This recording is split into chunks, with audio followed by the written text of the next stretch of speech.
Students, welcome all of you. आज हम नया चैप्टर शुरू करने जा रहे हैं और इस नए चैप्टर का नाम है magnetic effect of electric current.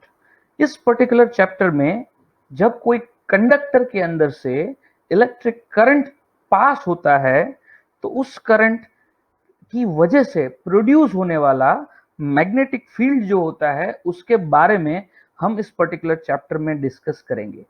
इस पर्टिकुलर चीज को हम डिटेल में समझते हैं उससे पहले मैं कुछ यहाँ पे आपको एक्सप्लेन करना चाहता हूँ, मैं यहाँ पे कुछ आपको दिखाना चाहता हूँ।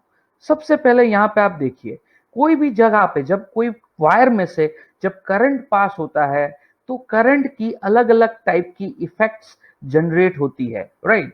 तो आप सबसे पहले चैप्टर 3 के अंदर ऑलरेडी पढ़ चुके हो thermal effects of electric current के बारे में, जहां पे हमने वायर में से जब करंट पास होता है तब वायर के आजू बाजू हीट जनरेट होती है। बल्ब के अंदर जब करंट पास होता है तो बल्ब के फिलामेंट में से हीट जनरेट होती है। हीटर के क्वेश्चंस को हमने पढ़ा था। तो ये जो भी हमने चीजें पढ़ी थी चैप्टर 3 के अंदर, वो basically thermal effects of electric current था। ठीक है, chemical effects of electric current आप केमिस्ट्री में, स्पेशली इलेक्ट्रोकेमिस्ट्री में आप डिटेल में पढ़ोगे। जब भी आप पढ़ोगे, अगर आपने पढ़ लिया है तो आपको ये पता होगा कि what are the chemical effects of electric current, electroplating, electrolysis, Faraday's law. आप जानते हो फेराडेज लॉ ऑफ इलेक्ट्रोलिसिस होते हैं, दो लॉ है। तो वो दोनों लॉ के बारे में अभी आप केमिस्ट्री के अंदर पढ़ोगे। तो वो basically chemical effects of electric current होती है। मैग्नेटिक इफेक्ट के बारे में बात करेंगे इस चैप्टर में और इसके बाद के चैप्टर में, मतलब आने वाले दो चैप्टर जो है उस दो चैप्टर में हम magnetic effect of electric current के लिए बात करने वाले हैं और उसके बाद हम इलेक्ट्रोमैग्नेटिक इफेक्ट्स को देखने वाले हैं। जस्ट मैंने यहाँ पे अपने आने वाले समय में हम क्या पढ़ने वाले हैं उसका थोड़ा सा ओवरव्यू दे दिया है। Let us enter in this particular chapter. और उस चैप्टर में एंटर होने से पहले सबसे पहले एक सिंसियर और एक सीरियस बात करनी है आप सबसे। आप सब जानते हो कि आज हम जो कुछ भी एनर्जी यूज करते हैं हमारी लिविंग के लिए, अल्टीमेटली वो सारी एनर्जी कहाँ से आती है? तो कि अपने एनवायरनमेंट से ही आती है। मतलब इनडायरेक्टली हम ऐसा कह सकते हैं कि हम अपने ही एनवायरनमेंट को खत्म करते जाते हैं और ये खत्म होने वाला एनवायरनमेंट हमको एनर्जी दे रहा है और ये एनर्जी को हम कंटिन्यूसली यूटिलाइज कर रहे हैं और हमारा लिविंग चल रहा है। जब तक ये एनर्जी हमको आसानी से मिलती रहेगी तब तक हम सबको ये रियलाइज नहीं होने वाला है। लेकिन एक ना एक दिन ऐसा आने वाला है जो हमारे लिए बहुत ही बड़ी प्रॉब्लम क्रिएट करेगा, एनर्जी क्राइसिस क्रिएट करेगा। हम बहुत ही ज्यादा फ्यूल यूटिलाइज कर रहे हैं, ट्रैफिक में जाते हैं तो ट्रैफिक में शोर बकोर करते हैं, नॉइस पॉल्यूशन करते हैं, सारे व्हीकल्स चलते हैं फ्यूल से ही चलते हैं। तो ये फ्यूल तो अपने अर्थ पे इनफाइनाइट अमाउंट पे है ही नहीं। तो एक टाइम तो ऐसा आएगा कि जब फ्यूल नहीं होगा तो सिचुएशन कुछ ऐसी हो जाएगी। जब आप पेट्रोल स्टेशन पे या गैस स्टेशन पे जाओगे वहां पे आपको फ्यूल नहीं मिलेगा। ठीक है, ये तो ठीक है, चलो ये हमारे रिसोर्सेज हम जो यूटिलाइज कर रहे हैं एनर्जी को बेसिकली अचीव करने के लिए, लेकिन साथ साथ में जो दूसरे एस्पेक्ट है अपने एनवायरनमेंट के, जैसे जंगल, वो भी हम क्या करते जाते हैं, डिस्ट्रॉय करते जाते हैं। तो ये सिचुएशन अभी धीरे धीरे हमको दिखने लगी है। आजकल हम सब थोड़ी थोड़ी इस पूरी सिचुएशन को फील करना हमने शुरू कर दिया है।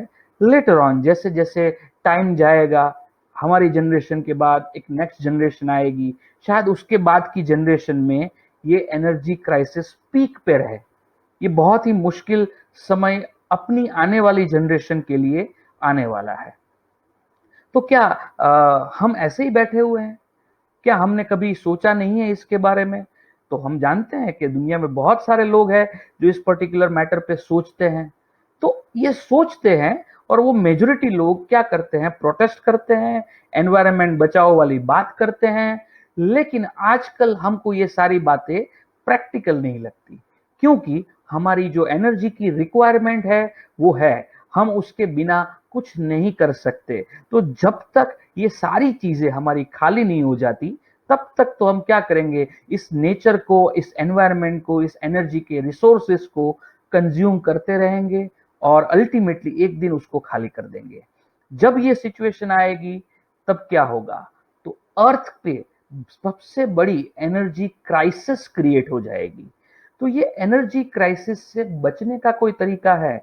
क्या हमारे पास कोई ऐसा होप बचा हुआ है जिसके ऊपर से हम क्या कर सके, ये एनर्जी क्राइसिस को सॉल्व कर सके? तो ऐसा नहीं है कि हमारे पास होप नहीं है, हमारे पास होप है। एक नहीं, दो दो होप है। एक है super conductor at room temperature. Super conductor एक ऐसी चीज होती है जिसकी रेजिस्टिविटी और रेजिस्टेंस बहुत ही नेग्लिजिबल होता है, मतलब आप जीरो ही मान सकते हो उसको। तो ऐसे सुपर कंडक्टर में से अगर कोई करंट पास होगा तो वो करंट क्या करेगा? हीट लॉस करेगा नहीं, मतलब वहां से एनर्जी लॉस नहीं होगा। तो वंस एक बार हमारी सिस्टम में एक बार हमने एनर्जी ले ली है, अगर वो लॉस नहीं होती है तो मतलब वो हमारे लिए परमानेंटली वहां पे रहने वाली है और हम इनफाइनाइट टाइम तक उसको यूटिलाइज करते जाएंगे। तो यहाँ पे सुपर कंडक्टर ये कि हमारा होप है। आजकल ये हमारे लिए होप क्यों है, हमारे लिए सॉल्यूशन क्यों नहीं है? सॉल्यूशन इसलिए नहीं है कि सुपर कंडक्टर जो होता है that is available at very low temperature, very very very low temperature. इतने लो टेम्परेचर तक सिस्टम को ले जाने के लिए भी हमको एनर्जी को यूटिलाइज करना पड़ेगा। तो अगर ये सुपर कंडक्टर मुझे रूम टेम्परेचर पे मिल जाते हैं तो हमारा प्रॉब्लम सॉल्व हो जाएगा। और दूसरा सबसे बड़ा प्रॉमिसिंग सॉल्यूशन जो दुनिया मानती है, दुनिया के पूरे जितने भी साइंटिस्ट लोग हैं, जितनी भी साइंटिफिक कम्युनिटी है, वो ऐसा मानती है कि थर्मो न्यूक्लियर फ्यूजन एक ऐसी चीज है जो ये प्रॉब्लम को परमानेंटली सॉल्व कर देगी। थर्मो न्यूक्लियर फ्यूजन क्या होता है? ये आप यहाँ पे जो पिक्चर देख रहे हो वो थर्मो न्यूक्लियर फ्यूजन का जो रिएक्टर है उसका आप ये पिक्चर देख रहे हो। तो ये थर्मो न्यूक्लियर फ्यूजन क्या होता है? तो कि थर्मो न्यूक्लियर फ्यूजन के अंदर हम क्या करते हैं? तो कि हम थर्मो न्यूक्लियर फ्यूजन के अंदर अलग अलग एटम के न्यूक्लियस को कंबाइन करते हैं, एक दूसरे को साथ फ्यूज करते हैं, और जैसे ही दो न्यूक्लियस को आप फ्यूज करोगे कुछ एनर्जी जनरेट होगी। तो साइंटिस्ट लोगों ने बहुत ही सिंपल लेवल के रिसर्च से पता कर लिया है कि ड्यूटेरियम का न्यूक्लियस और ट्रिशियम का न्यूक्लियस, अगर ये दोनों न्यूक्लियस को हम मर्ज कर दें तो एक ड्यूटेरियम और एक ट्रिशियम के न्यूक्लियस से मर्ज करने से अप्रोक्सीमेटली 18 MeV जितनी एनर्जी रिलीज होती है। और इसका मतलब यह है कि हम एक मुट्ठी भर ड्यूटेरियम ले ले और एक मुट्ठी भर ट्रिशियम ले ले और उसके न्यूक्लियस को अगर मर्ज करे तो इतनी ज्यादा एनर्जी प्रोड्यूस होगी, इतनी ज्यादा एनर्जी प्रोड्यूस होगी कि वो एनर्जी से पूरी दुनिया कई सालों तक अपनी एनर्जी क्राइसिस को भूल जाएगी। तो ये एक बार करने से कई सालों तक की राहत मिल जाएगी। तो मतलब हम एक बार थोड़ा करेंगे, अगर हमने कर लिया तो बहुत बार करेंगे। मतलब this is going to solve our energy crisis permanently. ये सन जो है, ठीक है, सूर्य जिसको हम बोलते हैं सन, तो वो सन अल्टीमेटली इसी सेम टू सेम प्रोसेस से अपने आप को ब्राइट रखे हुए हैं। वो एनर्जी क्यों रिलीज करता है? तो कि सन के अंदर भी ये थर्मो न्यूक्लियर फ्यूजन कंटिन्यूअसली होता रहता है। लेकिन सन की साइज बहुत बड़ी है, क्वांटिटी ऑफ गैस वहां पे इतना ज्यादा है कि ये सारे मॉलिक्यूल, सारे एटम्स एक दूसरे की ग्रेविटी की वजह से वहां पे एक दूसरे के साथ बंधे हुए रहते हैं। वाइल अपने केस में कुछ इश्यू है। इश्यू क्या है?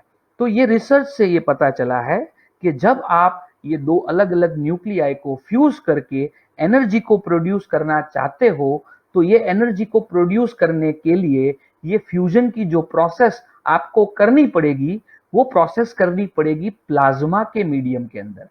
प्लाज्मा आप सब जानते हो फोर्थ स्टेट ऑफ मैटर होता है। सॉलिड को गर्म करके लिक्विड मिलता है, लिक्विड को गर्म करके गैस मिलता है, और गैस को भी बहुत ज्यादा हीट अप किया जाए तो एक्सट्रीमली हाई टेम्परेचर पे क्या होता है, गैस में से पॉजिटिव और नेगेटिव आयन सेपरेट हो जाते हैं, और ये separation of positive and negative ion जो होता है उसको कहते हैं प्लाज्मा। इसका मतलब ये हुआ कि ultimately plasma is a neutral quantity और उसके अंदर पॉजिटिव और नेगेटिव आयंस होते हैं, लेकिन उसका टेम्परेचर भी बहुत ही ज्यादा होता है। इसकी वजह से प्लाज्मा स्टेबल नहीं है, राइट। पूरे विजिबल यूनिवर्स की अगर मैं बात करूं, जो भी यूनिवर्स हमको विजिबल है, जो यूनिवर्स हमको दिखता है, उस पूरे यूनिवर्स में से 99% यूनिवर्स प्लाज्मा से बना हुआ है। तो ड्यूटेरियम हमारे पास बहुत ही अच्छी अमाउंट में है, ट्रिशियम भी हमको बहुत इजीली मिल जाता है, ठीक है। प्लाज्मा पूरे यूनिवर्स का 99% पार्ट जो है वो प्लाज्मा है, मतलब वो इजीली अवेलेबल है। तो इतनी सारी इजीली अवेलेबल चीजें हमारे पास होने के बावजूद हम ये प्लाज्मा को लेके फ्यूजन की प्रोसेस नहीं कर पा रहे हैं, और हम अपनी एनर्जी क्राइसिस को अभी तक उसी स्टेज पे रखे हुए हैं जिस स्टेज में आज से कुछ सालों पहले थी, या आज से कुछ बहुत सालों पहले थी। तो ये प्रॉब्लम सॉल्व कैसे होगी? तो ये प्रॉब्लम सॉल्व होने का इश्यू क्या है कि ये प्रोसेस जो करनी पड़ती है फ्यूजन की, वो प्लाज्मा मीडियम में करनी पड़ती है, और ये प्लाज्मा मीडियम जो होता है वो बहुत ही ज्यादा टेम्परेचर वाला मीडियम होता है, इसलिए वो स्टेबल नहीं है। देखिए यहाँ पे आप सब देख रहे हैं, थर्मोन्यूक्लियर फ्यूजन रिएक्टर है, और उस रिएक्टर के अंदर ऐसे सर्कुलर शेप में, टॉरॉइडल शेप में प्लाज्मा घूमता रहता है। ये प्लाज्मा घूमता रहता है, ये अनस्टेबल प्लाज्मा है। जब ये प्लाज्मा अप्रोक्सीमेटली 20 से 25 सेकंड तक हमारे कंट्रोल में आ जाए, हमारे कंट्रोल में, जैसे हम चाहे वैसा प्लाज्मा बिहेव करे करीबन 20 से 25 सेकंड तक, तब जाके इतने टाइम के अंदर हम क्या कर सकते हैं, तो कि न्यूक्लियर फ्यूजन करके एनर्जी क्राइसिस को हमेशा के लिए जीरो कर सकते हैं। लेकिन प्रॉब्लम यह है कि इसके हाई टेम्परेचर की वजह से प्लाज्मा हमारे कंट्रोल में इतने ज्यादा टाइम तक नहीं आता है। हाईएस्ट कन्फाइनमेंट टाइम यानी कंट्रोल करने का जो टाइम है पूरी दुनिया का, दैट इज अप्रोक्सीमेटली 0.1 सेकेंड या 0.01 second, probably 1 millisecond, sorry 1 millisecond is the time which is the controlling time. Actually अब तक हमने इतना अचीव किया हुआ है, और हमको ये टाइम को 20 से 25 सेकेंड तक ले जाना है। तो अगर ये प्लाज्मा हमारे कंट्रोल में आ गया तो क्या हो जाएगा, हम फ्यूजन कर पाएंगे, और फ्यूजन करके हमारी एनर्जी क्राइसिस को हमेशा के लिए सॉल्व कर पाएंगे। तो क्वेश्चन यहाँ पे यही आता है कि प्लाज्मा को कंट्रोल कौन कर सकता है? प्लाज्मा हाई टेम्परेचर की वजह से कंट्रोल नहीं हो पाता है, लेकिन कोई ऐसी चीज है, कोई ऐसा है जो प्लाज्मा को कंट्रोल कर पाए? The answer is yes. Plasma को कंट्रोल करने वाला एलिमेंट ऑलरेडी बहुत सालों से अपने अर्थ पे अवेलेबल है, और बहुत ही लोग इसको जानते हैं। बहुत ही इजीली अवेलेबल रिसोर्स है ये, जिसको हम कहते हैं मैग्नेटिक फील्ड। मैग्नेटिक फील्ड जो है वो प्लाज्मा को कंट्रोल कर सकता है। आप यहाँ पे नीचे जो फिगर देख रहे हो ना, वहां पे ये ब्लू लाइंस जो दिख रही है आपको, ये जो ब्लू लाइंस है अल्टीमेटली मैग्नेटिक फील्ड की लाइंस है। और ये मैग्नेटिक फील्ड के अंदर हम कोई पॉजिटिवली चार्ज आयन को एंटर करते हैं, तो ये पॉजिटिवली चार्ज आयन देखिए मैग्नेटिक फील्ड के आजू बाजू ऐसे हेलिकल पाथ में क्या करेगा, मूव करेगा, लेकिन स्टेबल फिर भी नहीं रहेगा, ये स्टेबल नहीं है। लेकिन मैग्नेटिक फील्ड उसको एक सर्टेन रीजन तक क्या कर सकता है, कंफाइन कर सकता है, बाउंड कर सकता है। लेकिन अलग अलग तरीके से अगर हम उसके ऊपर मैग्नेटिक फील्ड अप्लाई करें, तो लोगों ने ये देखा हुआ है कि प्लाज्मा को कंट्रोल किया जा सकता है। तो हमारे पास प्लाज्मा को कंट्रोल करने का रास्ता हमको ऑलरेडी पता है, तो फिर इसमें क्या और प्रॉब्लम आ रही है सो दैट हम थर्मोन्यूक्लियर फ्यूजन नहीं कर पा रहे हैं? तो इसमें प्रॉब्लम देखिए क्या है। प्रॉब्लम यहाँ पे ये है थर्मोन्यूक्लियर रिएक्टर, जिसको रशियन लैंग्वेज में टोकामाक भी बोला जाता है, और पूरी दुनिया में ये टोकामाक नाम से बहुत ही मशहूर है। ये टॉरॉइडल शेप का, मेंदुवड़ा शेप का बेसिकली ये एक रिएक्टर होता है, लेकिन इस साइज में बहुत बड़ा होता है। इसकी साइज का अंदाजा लगाने के लिए मैं इसके पास एक लेडी को रखता हूं। देखिए, you can see that lady on a left side corner. तो अगर हम इंसान की हाइट को इतना मान ले, तो you can see the height of this thermal, ये टोकामाक जो होती है इतनी बड़ी होती है, इट इज ह्यूज एक्चुअली। तो इतने बड़े ह्यूज रीजन के अंदर मैग्नेटिक फील्ड को क्रिएट करना और मैग्नेटिक फील्ड को सस्टेन करना, ये बहुत बड़ा चैलेंज है। तो इतने बड़े रीजन में मैग्नेटिक फील्ड को कैसे प्रोड्यूस और सस्टेन किया जाए, क्या हमको इतने बड़े मैग्नेट्स लगाने पड़ेंगे? मैग्नेट्स लगा के ही क्या हम मैग्नेटिक फील्ड को प्रोड्यूस कर सकते हैं? तो कि आंसर है नो। आंसर है no.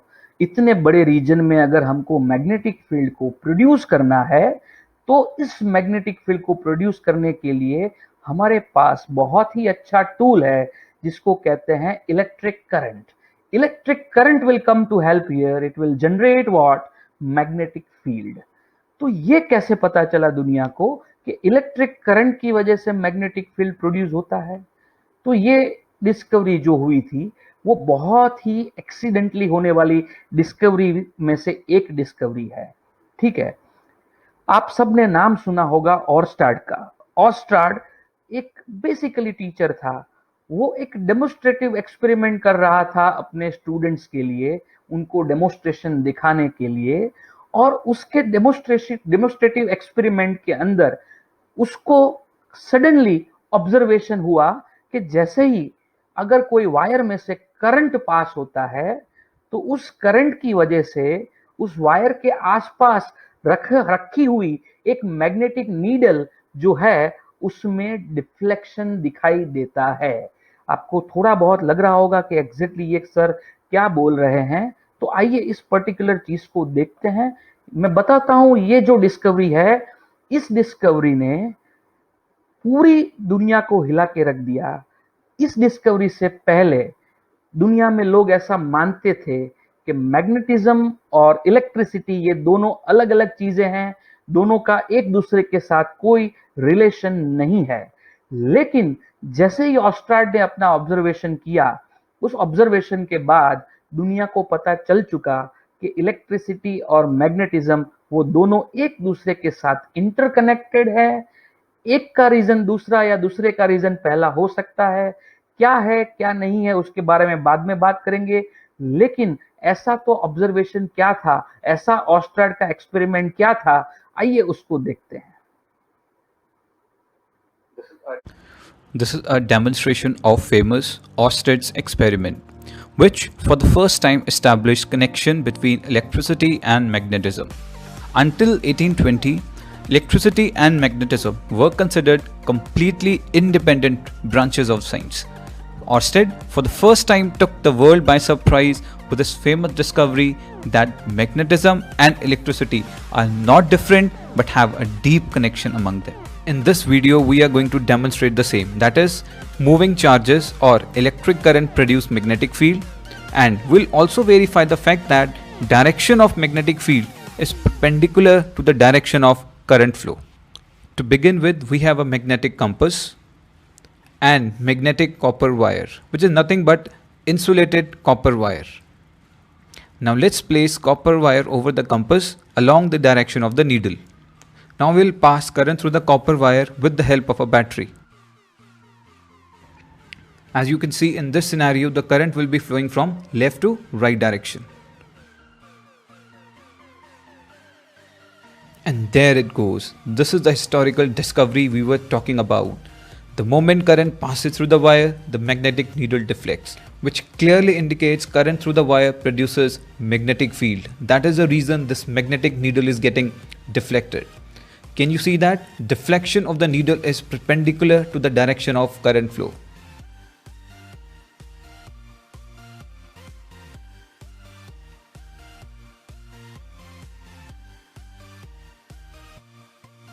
And let's do a bit more and let's reverse the direction of current and see what happens.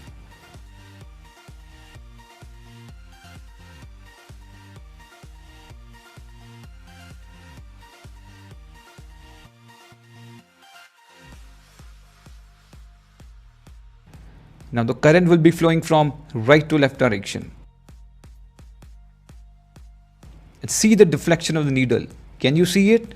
Deflection is reversed. Concentrate on the north pole, that is the red portion of the needle. It is now deflecting towards the left. See it again.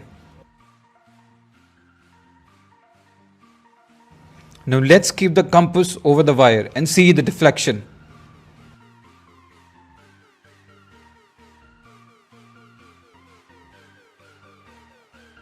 The deflection has again reversed.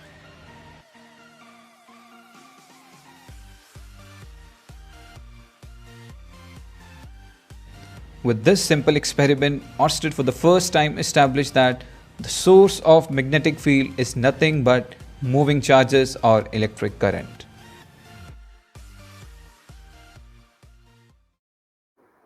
सी आप सबने देखा यहाँ पे कि ultimately source of magnetic field is moving charges और electric current. मतलब जब भी चार्जेस मूव करते हैं इलेक्ट्रिक करंट प्रोड्यूस होता है और उसकी वजह से इलेक्ट्रिक करंट की वजह से मैग्नेटिक फील्ड जनरेट होता है। और ये जो ऑब्जर्वेशन था, ये observation was a historical observation जिसने लोगों को बता दिया कि इलेक्ट्रिसिटी एंड मैग्नेटिज्म ये दो अलग अलग ब्रांच नहीं है, दोनों एक ही ब्रांच है। It's not just this discovery was done by that particular experiment। इस एक्सपेरिमेंट से उसने कुछ कंक्लूजन्स भी दिए। यहाँ पे आपके सामने मैं कुछ कंक्लूजन्स रख रहा हूँ, देखिए। Electric current flowing through wire produces a magnetic field and this magnetic field applies force on magnetic needle. मतलब ये जो नीडल आपने देखा कि वो डिफ्लेक्ट हो रही थी, वो क्यों हो रही थी? क्योंकि नीडल एक मैग्नेट होता है। मैग्नेट डिफ्लेक्ट तभी जब होता है जब उस पे मैग्नेटिक फोर्स लगे, और मैग्नेटिक फोर्स तभी लगता है जब वो मैग्नेटिक फील्ड प्रेजेंट हो। तो ऑस्ट्रेड ने यहाँ पे यही देखा कि करंट की वजह से मैग्नेटिक फील्ड प्रोड्यूस हुआ और उस मैग्नेटिक फील्ड ने मैग्नेटिक नीडल के ऊपर फोर्स लगाया और फोर्स की वजह से नीडल का डिफ्लेक्शन हुआ। तो अब उसको ज्यादा क्यूरियोसिटी हुआ कि अरे यार, मैग्नेटिक फील्ड प्रोड्यूस हो गया और उसका डिफ्लेक्शन भी हो गया। तो उसने एग्जैक्टली उसके बाद क्या किया कि बहुत सारी बार ये एक्सपेरिमेंट को रिपीट किया और उसको सेम रिजल्ट मिला। फिर उसने उसके बाद क्या किया? उसके बाद उसने क्या कर दिया, करंट की डायरेक्शन को रिवर्स किया। जैसे हमने एक्सपेरिमेंट में देखा, उसने करंट की डायरेक्शन को रिवर्स किया और जैसे ही करंट की डायरेक्शन को रिवर्स किया तो क्या मिला उसको? तो कि उसको यही मिला कि जब नीडल का डिफ्लेक्शन जो पहले जिस डायरेक्शन में मुझे मिलता था उस डायरेक्शन से अब वो ऑपोजिट डायरेक्शन में क्रिएट हो रहा है। तो इससे ये पता चला कि करंट की वजह से प्रोड्यूस होने वाला मैग्नेटिक फील्ड जो है वो एक स्पेसिफिक तरह से प्रोड्यूस होता है। मतलब ऐसा नहीं है कि आप वायर में left to right current flow करो या right to left current flow करो, मैग्नेटिक फील्ड वायर के आजू बाजू जैसे पहले था बाद में भी वैसे ही रहेगा। नहीं, मैग्नेटिक फील्ड की डायरेक्शन इस केस में क्या हो जाएगी, चेंज हो जाएगी। ऐसा ऑब्जर्वेशन यहां से मिला।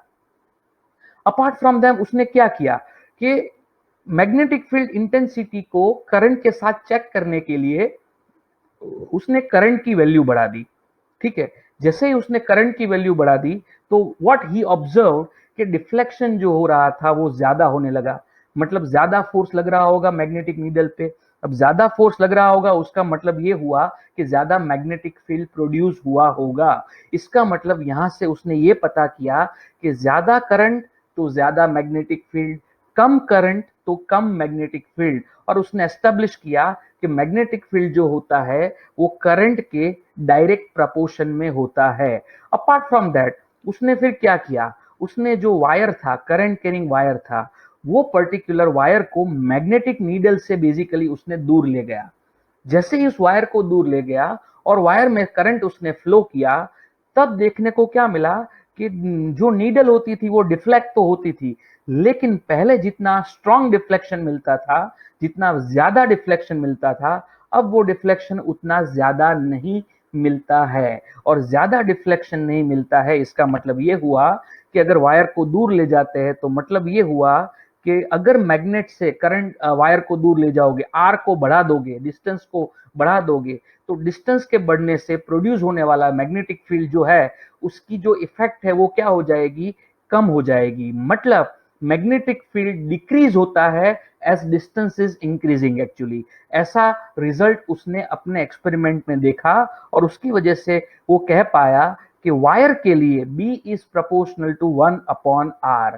तो ये ऑब्जर्वेशन उसने किए। अपार्ट फ्रॉम दैट उसने क्या देखा, जब उसने देखा कि वायर की डायरेक्शन को चेंज किया, मतलब सॉरी वायर की तो नहीं बट करंट की डायरेक्शन को जब चेंज किया तब क्या हुआ, नीडल का डिफ्लेक्शन जो है वो दूसरी डायरेक्शन में मिला उसको। पहले जिस डायरेक्शन में मिलता था उससे ऑपोजिट डायरेक्शन में अब उसको डिफ्लेक्शन मिल रहा था। इसका मतलब ये है कि करंट की डायरेक्शन को चेंज करने से मैग्नेटिक फील्ड की डायरेक्शन भी क्या हो जाती है, चेंज हो जाती है। तो उसने बहुत ही सिंपल से कॉमन एक्सपेरिमेंट, जैसे आपने अपने लोअर स्टैंडर्ड में भी किया होगा, ठीक है, लोहे का पाउडर ले लो, मतलब आयन का पाउडर किसी करंट कैरिंग वायर के आसपास अगर आप रखते हो तो वो आयन का पाउडर एक सर्कुलर पार्ट में क्या हो जाता है, अपने आप को एडजस्ट कर लेता है, राइट। तो सर्कुलर पार्ट में अपने आप को एडजस्ट कर लेता है, इसलिए ऐसा ऑब्जर्वेशन भी उसने ऑस्ट्राड ने किया, और उस ऑस्ट्राड की इस ऑब्जर्वेशन की वजह से हमको ये पता चला कि जब भी करंट कैरिंग वायर होता है, करंट कैरिंग वायर के आजू बाजू जो भी मैग्नेटिक फील्ड प्रोड्यूस होता है, वो मैग्नेटिक फील्ड बेसिकली वायर के आजू बाजू सर्कुलर फॉर्म में होता है, जैसे यहाँ पे आपको फिगर में दिख रहा है, राइट। तो वो सर्कुलर फॉर्म में होता है, और उस सर्कुलर फॉर्म में कौन सी डायरेक्शन में होगा, तो वो डायरेक्शन को जस्टिफाई करने के लिए आप अपना right hand thumb rule apply कर सकते हो। यहाँ पे आप देखो, अपने राइट हैंड का थंब अगर आप करंट की डायरेक्शन में रखोगे, अगर अपना राइट हैंड वाला जो थंब है, अगर आप उसको करंट की डायरेक्शन में रखोगे तो क्या होगा, अगर आपने उसको करंट की डायरेक्शन में रखा तो ऐसी सिचुएशन में आपकी जो फिंगर्स है जिस पर्टिकुलर डायरेक्शन में मुड़ती है, वैसे ही मैग्नेटिक फील्ड मुड़ेगा, वैसे ही मैग्नेटिक फील्ड मुड़ेगा। You can see that. आपकी फिंगर की मुड़ने की डायरेक्शन देखो और इस मैग्नेटिक फील्ड की भी मुड़ने की डायरेक्शन देखो, तो आपको पता चलेगा कि ये दोनों डायरेक्शन क्या है, एक दूसरे से परफेक्टली मैच करती है। तो ये है राइट हैंड थंब रूल। आपको क्या करना है, थंब करंट की डायरेक्शन में रखना है, और बाकी की 4 फिंगर जिस तरह से मुड़ेगी उस तरह से मैग्नेटिक फील्ड उस वायर के आजू बाजू सर्कुलर फॉर्म में क्रिएट होगा। इसी आंसर को हम राइट हैंड स्क्रू रूल से भी लेके कैलकुलेट कर सकते हैं, वो मैं बताता हूं कैसे करते हैं। बट आई होप कि ऑस्ट्राड एक्सपेरिमेंट के बारे में आप सबको सब कुछ समझ में आ गया होगा। तो आइए देखते हैं इस डायरेक्शन के बारे में। देखिए, यहां पे मेरे पास एक करंट कैरिंग रॉड है, you can see that. Okay, यहां पे मेरे पास एक करंट कैरिंग रॉड है, आप देख रहे हो, ये है रॉड, या फिर इसको आप वायर मान लो, ठीक है। This is current carrying wire, और इस करंट कैरिंग वायर जो है उसके अंदर से आई जितना करंट, जैसे मैंने यहाँ पे दिखाया है, वैसे पास हो रहा है, ठीक है। और अगर आपको कोई पूछे कि इस पर्टिकुलर पॉइंट पी पे मैग्नेटिक फील्ड की डायरेक्शन क्या होगी, तो आप क्या करोगे, तो क्या, तो एक तरीका जैसे अभी मैंने बताया कि अगर आप अपना राइट हैंड वाला थंब इस करंट की डायरेक्शन में रखोगे तो आपको ये पता चलेगा कि मैग्नेटिक फील्ड इस पर्टिकुलर डायरेक्शन में होगा, ठीक है कि नहीं है। इस पर्टिकुलर डायरेक्शन में आपको आपका मैग्नेटिक फील्ड मिल जाएगा। देखो मैं फिर से बताता हूं कैसे मिलेगा। You can see here. तो आप अपना थंब जो है राइट हैंड वाला वो करंट की डायरेक्शन में रख दे। करंट की डायरेक्शन में रखोगे तो आप सोचो, इमेजिन करो कि आपकी उंगलियां किस तरह से इस पर्टिकुलर वायर के आजू बाजू घूमेगी। आपकी उंगलियां इस वायर के आजू बाजू किस तरह से घूमेगी, तो आप देख सकते हो वो उंगलियां कुछ इस तरह से घूमेगी, राइट, इस तरह से। You can see that. Okay, so ये जो डायरेक्शन है वो आपको क्या मिलेगी, मैग्नेटिक फील्ड की डायरेक्शन मिलेगी। तो देखो जरा ध्यान से, मैं यहाँ पे कुछ और चीजें यहाँ पे दिखा रहा हूं। मैं यहाँ पे इस पर्टिकुलर पॉइंट, जो मुझे जिस पर्टिकुलर पॉइंट पे क्या करना है, इस पर्टिकुलर पॉइंट पी पे मुझे मैग्नेटिक फील्ड की डायरेक्शन चेक करनी है, वहां पे मैं क्या करता हूं, इस पर्टिकुलर पॉइंट में से मैं एक इमेजिनरी लूप लेता हूं। This is a loop which is an imaginary loop, और ये लूप मैंने इस तरह से लिया है सो दैट द वायर जो है अपना वो इस लूप के सेंटर में से पास होता है। और जैसे ही आप अपना राइट हैंड वाला थंब करंट की डायरेक्शन में रखोगे तो आपकी जो फिंगर्स है वो कुछ इस तरह से मुड़ेगी, ठीक है। आपकी फिंगर्स जो है वो कुछ इस तरह से मुड़ेगी। तो इस पर्टिकुलर पॉइंट पी पे, इस पर्टिकुलर पॉइंट पी पे अगर आप देखोगे तो मैग्नेटिक फील्ड जो होगा वो इस पर्टिकुलर डायरेक्शन में आपको मिलेगा। This is the direction of magnetic field, you can see that. Okay, ये डायरेक्शन हो गई मैग्नेटिक फील्ड की। अगर इसी तरह से अगर आपको नीचे वाले पॉइंट क्यू पे अगर मैग्नेटिक फील्ड कौन सी डायरेक्शन में है अगर वो जस्टिफाई करना है तो आपको क्या करना है, अगेन इस पॉइंट क्यू में से पास होने वाला एक इमेजिनरी सर्कल ले लीजिए।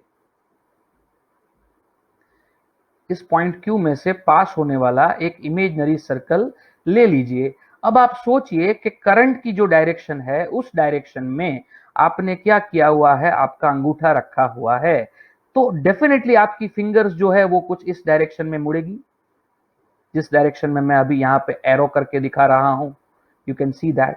तो ये इस पर्टिकुलर डायरेक्शन में मुड़ेगी और इस पर्टिकुलर डायरेक्शन में मुड़ने की वजह से क्यू पॉइंट के पास मैग्नेटिक फील्ड की डायरेक्शन देखिए कुछ इस तरफ मिल जाएगी और ये मैग्नेटिक फील्ड की डायरेक्शन जो है वो पी पॉइंट पे जो मैग्नेटिक फील्ड की डायरेक्शन है वो उससे क्या है, उल्टी है, it is opposite to that, right.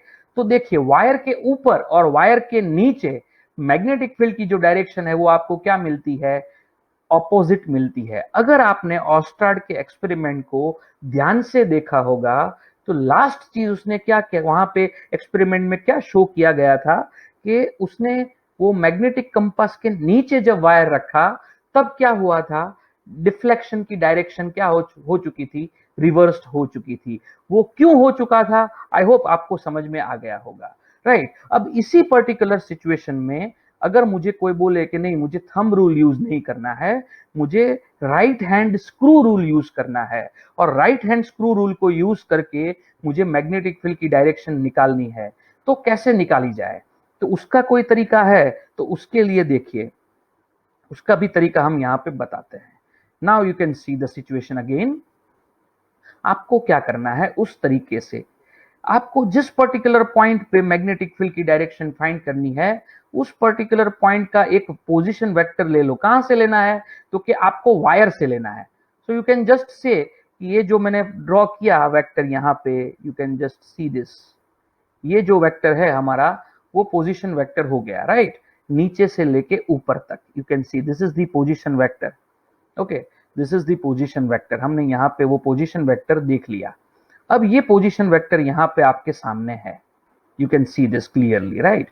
तो ये जो पोजीशन वेक्टर आपको मिला उसको पहले ड्रॉ कीजिए, पहले position vector, this is first thing. Second thing क्या करना है, तो कि सेकंड डायरेक्शन देखिए करंट कौन सी डायरेक्शन में फ्लो हो रहा है। तो आप देख सकते हो कि यहाँ पे जो करंट है वो इस पर्टिकुलर डायरेक्शन में फ्लो हो रहा है, ओके। करंट जो है वो इस पर्टिकुलर डायरेक्शन में फ्लो हो रहा है, यू कैन सी दैट। ये रही करंट की डायरेक्शन, ओके, ये करंट की डायरेक्शन है। तो अब देखो जरा ध्यान से, कुछ ऐसा है कि पोजीशन वेक्टर कुछ इस तरफ है, करंट की डायरेक्शन कुछ इस तरफ है। तो आपको क्या करना है, आपको करंट की डायरेक्शन से पोजीशन वेक्टर की जो डायरेक्शन है उस डायरेक्शन में स्क्रू घुमाना है। अगर आप आई से आर की तरफ अगर आप अपना स्क्रू घुमाते हो तो वो स्क्रू आपको इस तरफ ले जाएगा, स्क्रू इस तरफ मूव होगा और इसकी वजह से पॉइंट पी पे मैग्नेटिक फील्ड की डायरेक्शन भी उसी डायरेक्शन में मिलेगी आपको।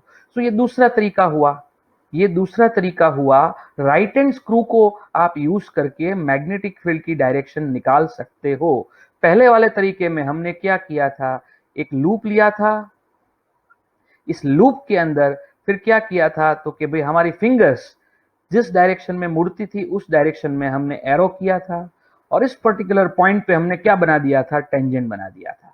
तो देखिए वो फिंगर वाला जो रूल है उससे और अपने स्क्रू वाले रूल से, दोनों से मिलने वाली जो डायरेक्शन है वो हमको एक ही डायरेक्शन यहाँ पे मिलती है। आई होप इस पर्टिकुलर चीज को आप समझ गए होंगे, right. So this is how we can calculate the direction of magnetic field at a specific point around a wire which is carrying a current I। समझ में आ गया होगा आपको, राइट। तो इतनी चीज आपको समझ में आ गई, लेकिन मुझे एक बहुत बड़ा क्वेश्चन जब होता था व्हेन आई वाज स्टडीइंग कि भाई करंट पास होने की वजह से मैग्नेटिक फील्ड क्यों जनरेट होता है। मैग्नेटिक फील्ड अगर जनरेट होता है तो उसके पीछे कोई ना कोई तो रीजन होगा ना। तो ये ऐसा कौन सा रीजन है, व्हाई वी से कि मूविंग चार्जेस या फिर इलेक्ट्रिक करंट ये बेसिकली मैग्नेटिक फील्ड प्रोड्यूस होने के लिए सोर्स की तरह काम करता है। इन शॉर्ट, यहाँ पे क्वेश्चन सामने आपके सामने है, why magnetic field is generated due to electric field.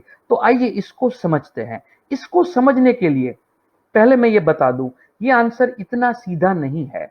Answer to this question remain mystery for a long long long time. दुनिया के लिए आंसर बहुत समय तक मिस्ट्री रहा। ठीक है, ये आंसर आया उससे पहले मैक्सवेल ने, एम्पियर्स ने, गॉस ने बहुत सारे अलग अलग ब्रेक थ्रू अचीवमेंट्स कर लिए थे एक्चुअली इलेक्ट्रिसिटी और मैग्नेटिज्म के अंदर। लेकिन इतने बहुत बड़े बड़े रिसर्च होने के बाद भी, इलेक्ट्रोमैग्नेटिक वेव की डिस्कवरी के बाद भी लोगों को यह पता नहीं था कि करंट की वजह से मैग्नेटिक फील्ड क्यों प्रोड्यूस होता है। Right, it was really difficult to understand the origin of magnetic field generated by electric current. ठीक है, तो एक बंदा था, उसने फोकस किया यूनिफिकेशन पे।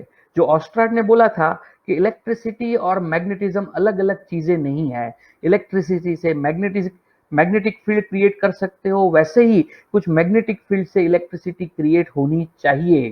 ठीक है, ये पर्टिकुलर कंसेप्ट पे फैराडे भाई साहब काम कर रहे थे। लेकिन एक भाई साहब ने कुछ अलग तरीके का काम करना उस पर्टिकुलर टाइम पे शुरू किया था।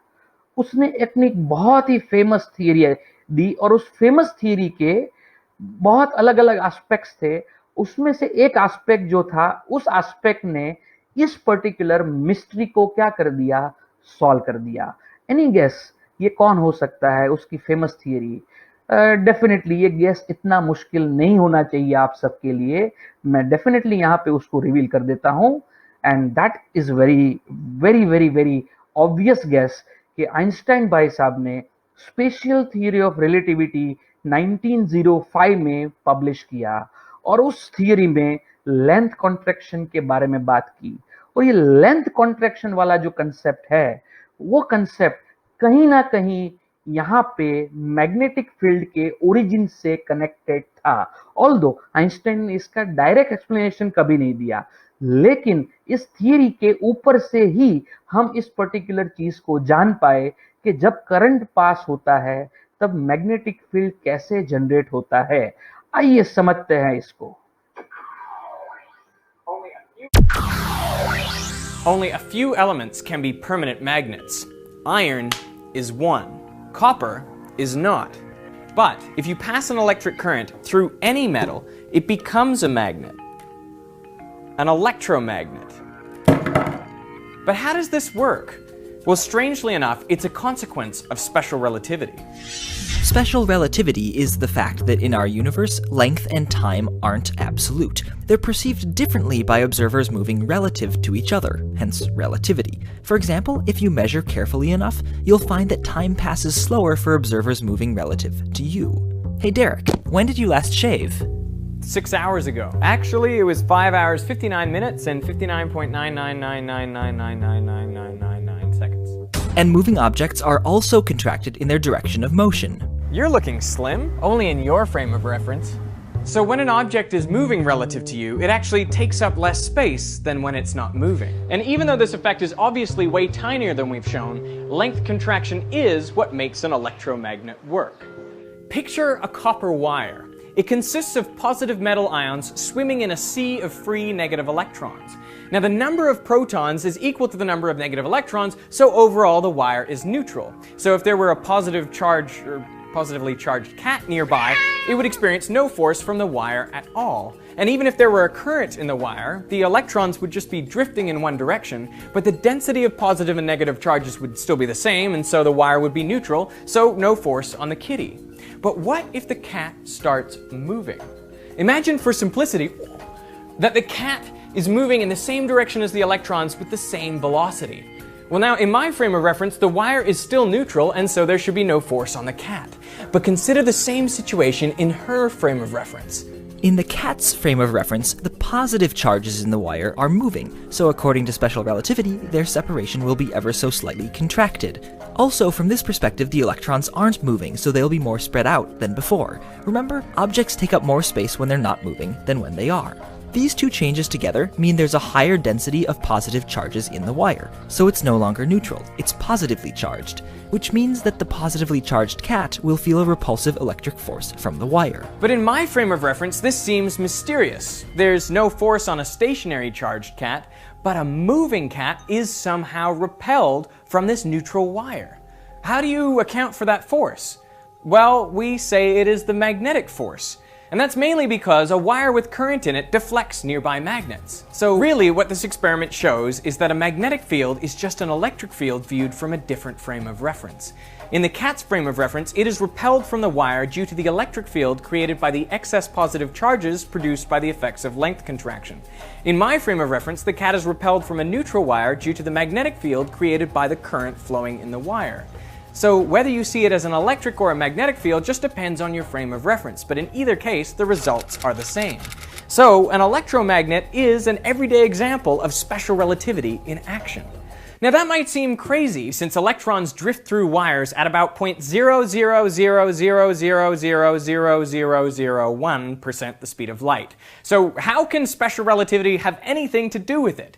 Well, the truth is there are enough electrons in a wire and the electric interaction is so amazingly strong that even the minuscule effects of length contraction can produce significant charge imbalances that produce a noticeable force. So special relativity explains electromagnets, but what about permanent magnets? Yeah, I mean, there can't be electrical currents flowing around inside lumps of rock, can there? Click here to go to Minute Physics, where we'll explore magnetite, compasses, and... so guys, आप सबने देखा ये ultimately ये पूरा जो खेल था वो था क्या, फ्रेम ऑफ रेफरेंस का, राइट। तो हमारे फ्रेम ऑफ रेफरेंस से अगर हम देखें तो वो मैग्नेटिक फील्ड है।